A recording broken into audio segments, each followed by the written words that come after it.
بسم اللہ الرحمن الرحیم الحمد للہ العلی الکبیر والصلاة والسلام علی من جاء بالحق بشیر ونذیر۔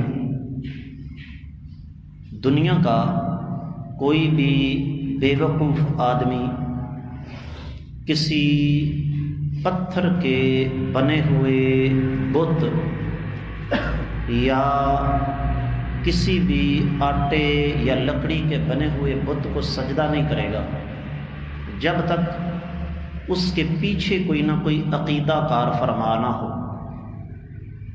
میں اگر یہاں کسی سے کہوں، ایک آدمی انگوٹھا لگاتا ہے، جاہل ہے بالکل، اس سے کہوں کہ اس ستون کو سجدہ کرے، کیا وہ کرے گا؟ قطعی طور پر نہیں، جب تک اس کے پیچھے کوئی نہ کوئی عقیدہ نہ ہو۔ مکہ والوں کے جو بت تھے، لات، منات، عزا، حبل، یہ بنیادی طور پر بڑے بڑے بزرگ تھے۔ میں ان میں سے صرف ایک کا تذکرہ کروں گا۔ لات یہ اس آدمی کا اصل نام نہیں تھا، یہ عربی گرامر کا مسئلہ ہے۔ لات لتا یا لتو سے اسم فاعل ہے اور اس کا معنی ہوتا ہے ستو گولنا۔ لات کا معنی یہ بنتا ہے ستو گولنے والا۔ بنیادی طور پر یہ ایک بزرگ آدمی تھا۔ حج اللہ کے نبی صلی اللہ علیہ وسلم کے دور سے نہیں، ابراہیم علیہ السلام کے دور سے چلتا آ رہا ہے، یہ آپ کے علم میں بات ہونی چاہیے۔ اور یہی وجہ ہے کہ اہل مکہ طواف بھی کرتے تھے، منا بھی جاتے تھے، اور لبیک اللہم لبیک کے نعرے بھی بلند کرتے تھے۔ اب جب یہ آدمی، اس نے کیا کیا کہ یہ حاجیوں کو اپنے گھر سے ستو گول کر پلایا کرتا تھا۔ آپ کو پتہ ہے مکہ المکرمہ، وہاں پر سارا سال گرمی رہتی ہے، یہاں تک کہ دسمبر جنوری کے دنوں میں بھی درجہ حرارت میں نے تو 35 سے نیچے آتا ہوا نہیں دیکھا۔ ہم مدینہ سے آتے تھے سردی میں ٹھٹھرتے ہوئے، لیکن مکہ میں پنکھے چل رہے ہوتے تھے۔ تو اس گرمی کے دوران یہ آدمی، رب کائنات نے اس کو دیا ہوا تھا، اپنے گھر سے حاجیوں کو ستو گول کر پلایا کرتا تھا۔ آج بھی وہاں بڑے بڑے سخی لوگ موجود ہیں، کروڑوں اربوں کمانے والے، تو وہ کیا کرتے ہیں؟ دیکھا ہوگا آپ نے، چاول کی سبیل چل رہی ہے، پانی کی سبیل چل رہی ہے، کھانے کی سبیل چل رہی ہے، تو لوگوں نے اس کا اصل نام چھوڑ کر اس کا نام لات رکھ دیا۔ جب یہ دنیا سے چلا گیا تو اس کا بت بنا کے پوجنا شروع کر دیا۔ اسی مناسبت سے میں ایک بڑا دلچسپ واقعہ آپ کو سناتا ہوں۔ دو مرد اور عورت، انہوں نے گستاخی کی انتہا کرتے ہوئے بیت اللہ کے اندر بدکاری کی۔ رب کائنات نے اس جرم کی بنا پر ان دونوں کو وہیں پہ پتھر کا بنا دیا۔ مرد کا نام اصاف اور عورت کا نام نائلہ۔ اب ہونا تو یہ چاہیے تھا، ان پلید نجس بتوں کو اٹھایا جاتا، کہیں پھینک دیا جاتا، لیکن جب انسان کا عقیدہ بگڑتا ہے نا، تو حال کیا ہوتا ہے کہ ظالموں نے اصاف کا بت صفا پہاڑی پہ نصب کیا، نائلہ کا بت مروہ پہاڑی پہ نصب کیا، دونوں کو سجدے شروع کر دیے۔ اس سے پتہ کیا چلا کہ یہ جو ہمارے ہاں نانگے شاہ، روڑے شاہ اور پتہ نہیں کون کون سا شاہ، یہ سائیں منا دربار ہے پکا گڑا، کسی کو پتہ ہے کہ وہ بندہ کتنی گندی گالیاں دیتا تھا؟ جن کو غسل کیے ہوئے کتنے کتنے سال گزر گئے، وہ زندہ میرے اور آپ کے نذرانوں پر چلتے تھے، جب مرے تو مشکل کشا ہو گئے۔ یہ عقیدے کا بگاڑ ہے۔ اور صرف یہ ان کی بات نہیں، یہ جو درباری مزاری نظام ہے نا، اس پر انشاءاللہ اللہ نے موقع دیا کبھی بات کریں گے. کیسا عجیب و غریب فلسفہ دیا ہے، ذرا توجہ کے ساتھ سنیے گا. کہتے ہیں جی علم دو قسم کا ہوتا ہے، ایک علم کتابی ہے، دوسرا علم لدنی ہے. کتابی علم جو کتابوں میں موجود ہے، اور علم لدنی وہ ہے جو اللہ ڈائریکٹ ہمارے دلوں پر اتارتا ہے. اب دو بدبخت یہ دعویٰ کرے، اپنی ایمانداری سے بتائیے، اسے آپ چیلنج کر سکتے ہیں؟ میں آپ کے سامنے کوئی حدیث پڑھتا ہوں، آپ کہتے ہیں جی حدیث دکھائیے، میں کیا کروں گا؟ لائبریری سے کتاب لے کے آؤں گا یا انٹرنیٹ سے کھول کر آپ کو دکھا دوں گا. لیکن اگر ایک بندہ کہے نہیں، یہ کتابی علم نہیں، یہ لدنی علم ہے جو سینہ بسینہ چلتا ہوا آ رہا ہے، اس کا کوئی ثبوت آپ کسی سے نہیں لے سکیں. اب ان اولیاء، صلحاء، نیک لوگوں کے بتوں کے بارے میں ان ظالموں کا عقیدہ میں کل بیان کر چکا ہوں کہ ما نعبدہم الا لیقربونا الی اللہ زلفا. ہم ان کی عبادت اس لیے کرتے ہیں کہ اللہ ہماری براہ راست نہیں سنتا، اور اللہ ان کے صدقے وسیلے طفیل سے سنتا ہے. پھر مثالیں دے دیں کہ آپ نے اگر صدر سے ملنا ہو تو آپ براہ راست نہیں مل سکتے.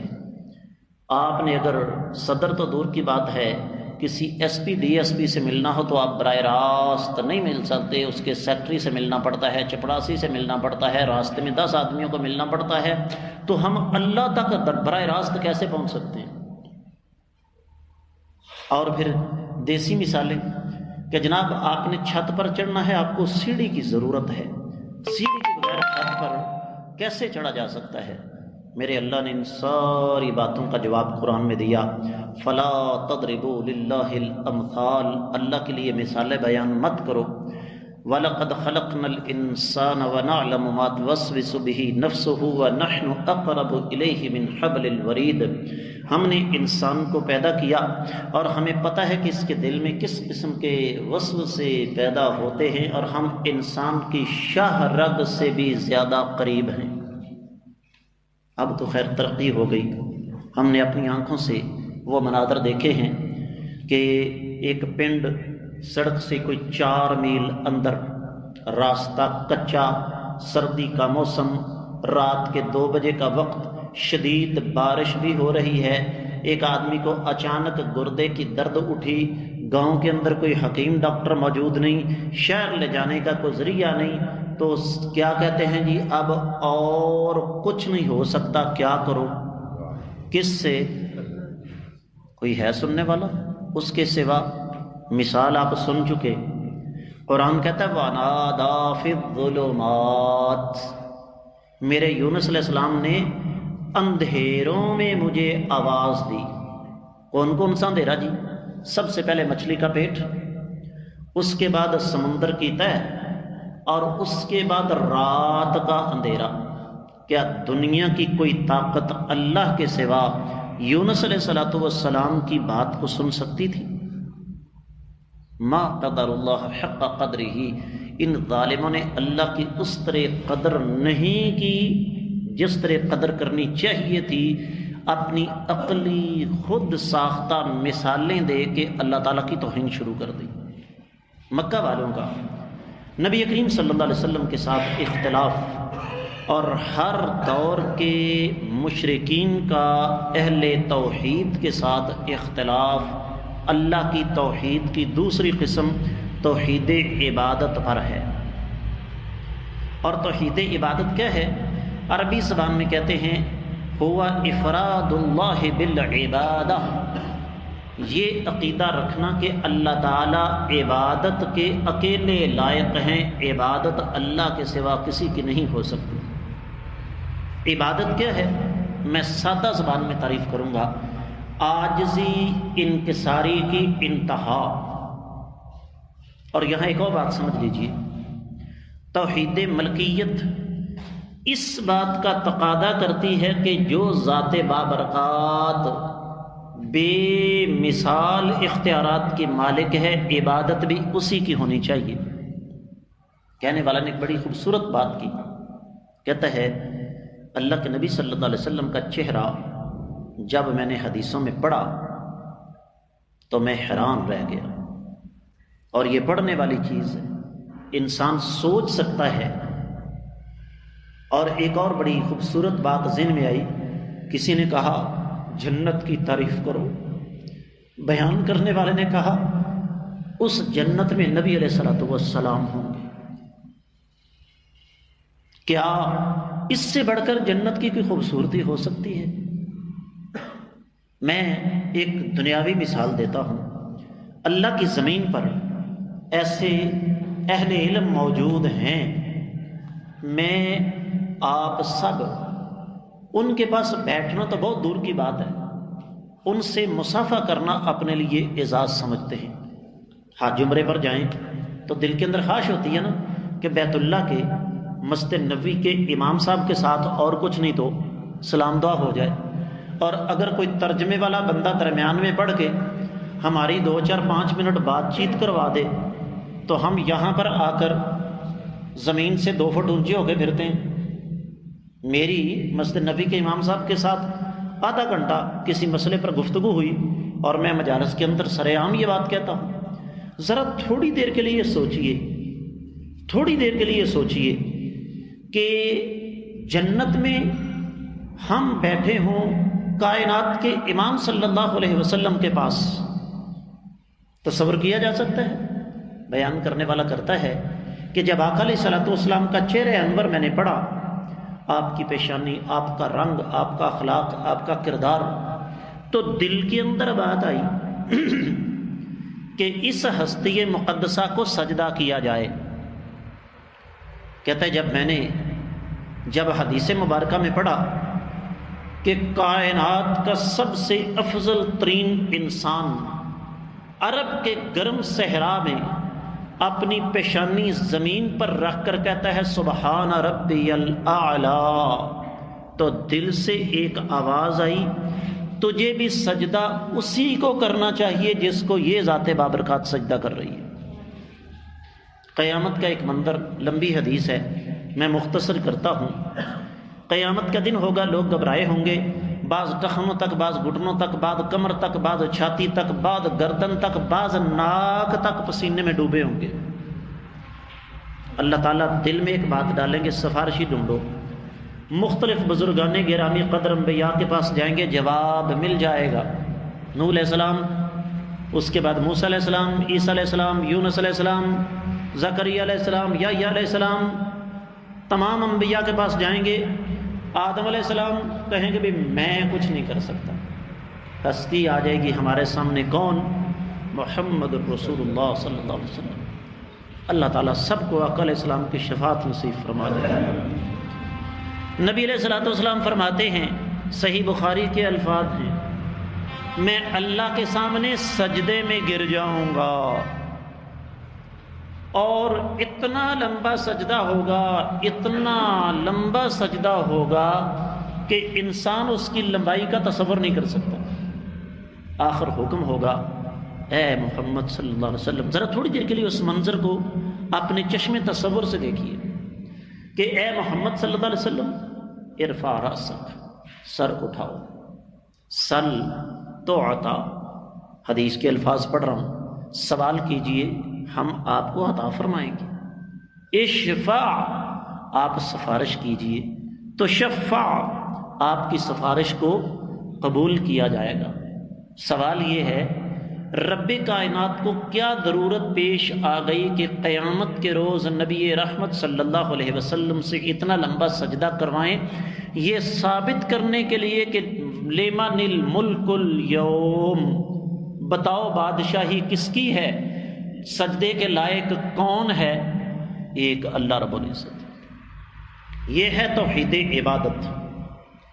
اور توحید عبادت کے حوالے سے ایک اور بات میں آپ کو سمجھا دوں کہ توحید عبادت انسانیت کی عزت، تکریم اور شان ہے. انسان کے جسم کا سب سے بلند حصہ سر، اس سر کو جھکانا ہے، لیکن جھکانا اس ذات کے سامنے ہے جو اس قابل ہے کہ اس کے سامنے سر کو جھکایا جائے۔ اقبال کا ایک شعر ہے فارسی میں، چونکہ میں فارسی نہیں جانتا اور آپ بھی نہیں جانتے، میں اردو میں اس کا ترجمہ کرتا ہوں۔ وہ کہتا ہے ہم کتوں سے بدتر ہو گئے، کتوں نے کتوں کے سامنے سر نہیں جھکایا اور انسان نے انسان کے سامنے سر جھکا دیا۔ اور میں نے کل آپ کی خدمت میں ایک بات رکھی تھی کہ انبیاء علیہم السلام ان کی دعوت اصل میں توحید عبادت تھی۔ کہاں لکھا ہے؟ قرآن میں لکھا ہے، حوالہ نوٹ کرتے جائیے۔ میں اختصار کے ساتھ انبیاء علیہم السلام کا تذکرہ کروں گا۔ یہ سورۃ الاعراف ہے، 59ویں آیت مبارکہ ہے۔ رب کائنات فرماتے ہیں لقد ارسلنا نوحا الى قومه فقال یا قوم اعبدوا اللہ ما لکم من الہ غیرہ۔ یقینی طور پر ہم نے نوح علیہ السلام کو ان کی قوم کی طرف بھیجا اور انہوں نے کیا کہا؟ اے میری قوم، اللہ کی عبادت کرو، اللہ کے سوا کوئی لائق عبادت نہیں ہے۔ بیان کیا کہ جب تم اللہ تعالیٰ سے ڈرو گے، تم پر بارش آئے گی، بیٹیاں ملیں گی، بیٹے ملیں گے، کاروبار میں برکت ڈلے گی، بارشیں آئیں گی، تمہیں نہریں ملیں گی، کھیت ملیں گے، سب کچھ ملے گا۔ لیکن یہ ملے گا کب؟ جب سب سے پہلے عبادت کے لائق صرف اللہ کو سمجھو۔ آگے بڑھیے، یہی سورہ مبارکہ سورۃ الاعراف 65ویں آیت مبارکہ، وَإِلَىٰ عَادٍ أَخَاهُمْ هُودًا قَالَ يَا قَوْمِ اعْبُدُوا اللَّهَ مَا لَكُم مِّنْ إِلَٰهٍ غَيْرُهُ۔ قوم عاد کی طرف ان کے بھائی انہی میں سے سیدنا ہود علیہ السلام، اللہ نے ان کو بھیجا اور کیا کہا؟ اے میری قوم، اللہ کی عبادت کرو، اللہ کے سوا کوئی اور لائق عبادت نہیں ہے۔ آگے بڑھ جاتے ہیں، اسی سورہ مبارکہ میں رب کائنات 73ویں آیت مبارکہ میں ارشاد فرماتے ہیں وَإِلَىٰ ثَمُودَ أَخَاهُمْ صَالِحًا۔ ہم نے قوم سمود کی طرف اپنے کس نبی کو بھیجا جی؟ صالح علیہ السلام کو۔ قال یا قوم اعبدوا اللہ ما لکم من الہ غیرہ، ایک شوشے کا فرق نہیں ہے، وہی الفاظ۔ کیا فرمایا؟ اے میری قوم، اللہ کی عبادت کرو، اللہ کے سوا کوئی لائق عبادت نہیں ہے۔ آگے بڑھیے، یہی اللہ رب العزت کا مقدس کلام قرآن مجید، یہی سورۃ الاعراف آیت ہے 85ویں۔ اللہ فرماتے ہیں وَإِلَىٰ مَدْيَنَ أَخَاهُمْ شُعَيْبًا، ہم نے قوم مدین کی طرف سیدنا شعیب علیہ السلام کو بھیجا، حالانکہ وہ قوم ماپ تول میں کمی کرتی تھی، ڈنڈی مارتی تھی، خیانت کرتی تھی۔ یہ بعد کا مسئلہ ہے۔ ہمیں نا وہ مولوی بڑا اچھا لگتا ہے، وہ جی مولوی صاحب بڑے اچھے ہیں، انہوں نے نماز سے بات شروع کی ہے۔ نماز قبول کس نے کرنی ہے؟ اللہ نے۔ تو جس کے عقیدے میں شرک ہے، اللہ اس کی نماز قبول کریں گے؟ نہیں۔ شعیب علیہ السلام نے چھوٹتے ہی یہ نہیں کہا کہ خیانت نہ کرو، ڈنڈی نہ مارو، ماپ تول میں کمی نہ کرو، پہلے اللہ کا حق۔ قال یا قوم اعبدوا اللہ ما لکم من الہ غیرہ، اے میری قوم، اللہ کی عبادت کرو، اللہ کے سوا کوئی لائق عبادت نہیں۔ اٹھائیے سورہ یوسف، سیدنا یوسف علیہ السلام کو بے گناہ جیل کے اندر ڈال دیا جاتا ہے۔ وہاں پر دو نوجوان ان کو ملتے ہیں، دونوں کو خواب آتا ہے، یوسف علیہ السلام سے تعبیر پوچھتے ہیں۔ یوسف علیہ السلام کہتے ہیں خواب کی تعبیر بعد میں بتاؤں گا، سب سے پہلے مجھے ایک بات بتاؤ کہ زمین پر بکھرے ہوئے یہ بے شمار باطل معبود بہتر ہیں یا ایک اللہ عبادت کے لائق ہے؟ میرے آقا علیہ الصلوۃ والسلام نے کیا فرمایا تھا؟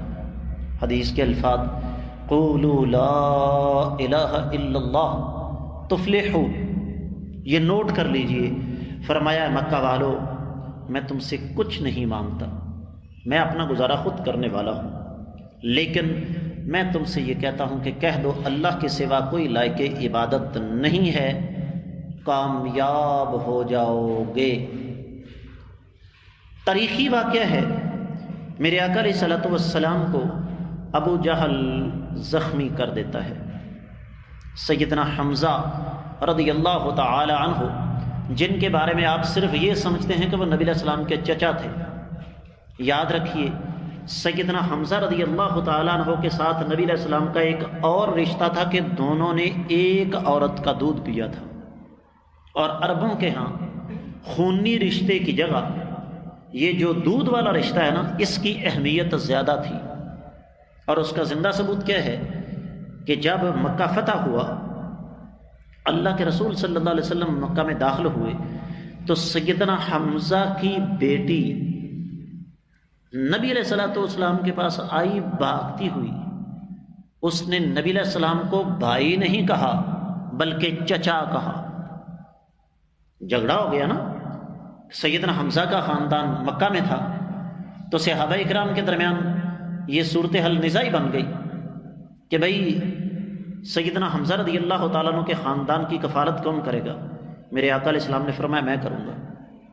سسرالی کہنے لگے ہم زندہ ہیں، فرمایا میرے دو رشتے ہیں، سیدنا حمزہ میرے چچا بھی تھے اور میرے بھائی بھی تھے۔ جب پتہ یہ چلا کہ ابو جہل نے آقا علیہ السلام کو زخمی کیا ہے تو فوری طور پر گئے اور اس بدبخت کو زخمی کر دیا۔ واپس آ کر کہا بھتیجا خوش ہو جاؤ، میں نے تمہارا بدلہ لے لیا۔ کہا چاچا جی خوشی اصل تب ہوگی جب آپ جہنم کا راستہ چھوڑ کر جنت کے راستے پر آ جائیں گے، جب آپ اپنی زبان سے اعتراف کریں گے کہ اللہ کے سوا کوئی لائق عبادت نہیں۔ اس کا مطلب کیا ہوا کہ اصل توحید توحید الوہیت یا توحید عبادت ہے۔ آخری بات عرض کر کے بات کو آج مکمل کرتا ہوں۔ میں آپ کو اس سے پہلے یہ عرض کر چکا ہوں کہ ہر دور میں، بلکہ اہل مکہ کا عقیدہ یہ تھا کہ اللہ ہماری ڈائریکٹ براہ راست نہیں سنتا، صدقے وسیلے واسطے سے سنتا ہے۔ آج کا شرک کا ارتکاب کرنے والا بھی اسی عذر کو بنیاد بنا کے کیا کہتا ہے کہ اللہ اللہ کیے جانے سے اللہ نہ ملے، اللہ والے ہیں جو اللہ سے ملا دیتے ہیں۔ ہمارا تو یہ وسیلہ ہے، ہم اللہ سے ڈائریکٹ نہیں مانگتے، براہ راست نہیں مانگتے، ان کے صدقے وسیلے تو فعل سے مانگتے ہیں۔ سوال، کیا اسلام میں کسی وسیلے کا تصور ہے؟ اگر ہے تو وہ کون سا ہے؟ اللہ نے توفیق دی، اس موضوع پر ہم بات کریں گے آنے والے سبق میں۔ اللہ کی بارگاہ میں دعا ہے رب کائنات ہمیں توحید کو اختیار کرنے کی توفیق عطا فرمائے، شرک سے بچنے کی توفیق عطا فرمائے۔ اللہ رب العزت ہماری ٹوٹی پھوٹی نیکیاں اپنی بارگاہ میں قبول و منظور فرمائے۔ وما علی الا البلاغ المبین۔